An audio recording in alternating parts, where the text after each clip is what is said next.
Million Dynasty. Yeah, j'accueille pas d'Enarega. J'accueille pas Dynasty. J'accueille pas d'Enarega.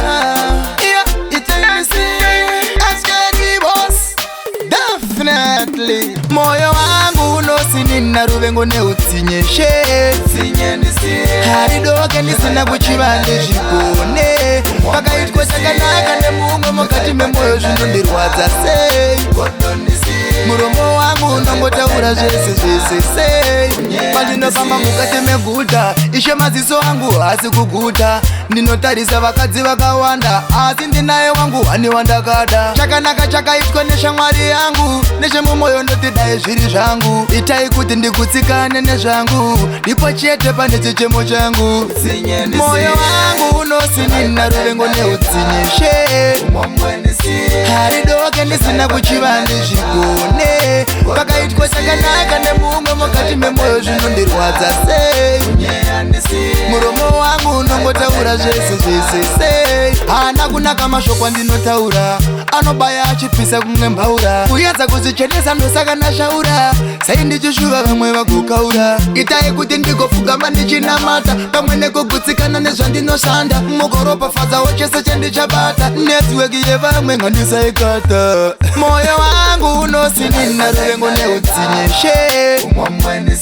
haridoke ndisina kuchiva ndizvigone pakaitwa chakanaka nemumwe mukati memoyo zvinondirwadza sei muromo wangu unongotaura zvese pandinofamba mukati meguta ishe maziso angu hasi kuguta ndinotarisa vakadzi vakawanda asi ndinaye wangu hani wandakada chakanaka chakaitwa neshamwari yangu nechemumwoyo ndotidai zviri zvangu itai kuti ndikutsikane nezvangu ndipo chete pane chichemo changu moyo wangu unosinina ruvengo neutsinyeshe haridoke ndisina kuchiva ndizvigone pakaitwa chakanaka nemumwe mukati memoyo zvinondirwadza sei muromo wangu unongotaura zvese moyo wangu unosinina ruvengo neutsinyeshe haridoke ndisina kuchiva ndizvigone pakaitwa chakanaka nemumwe mukati memoyo zvinondirwadza sei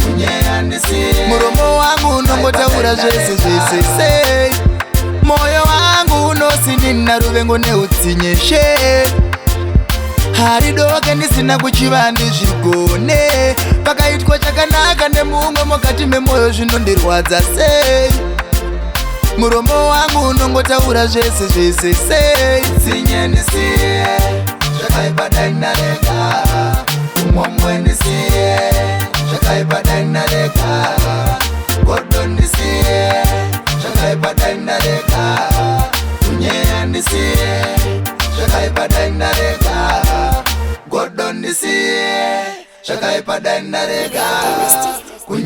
Dynasty.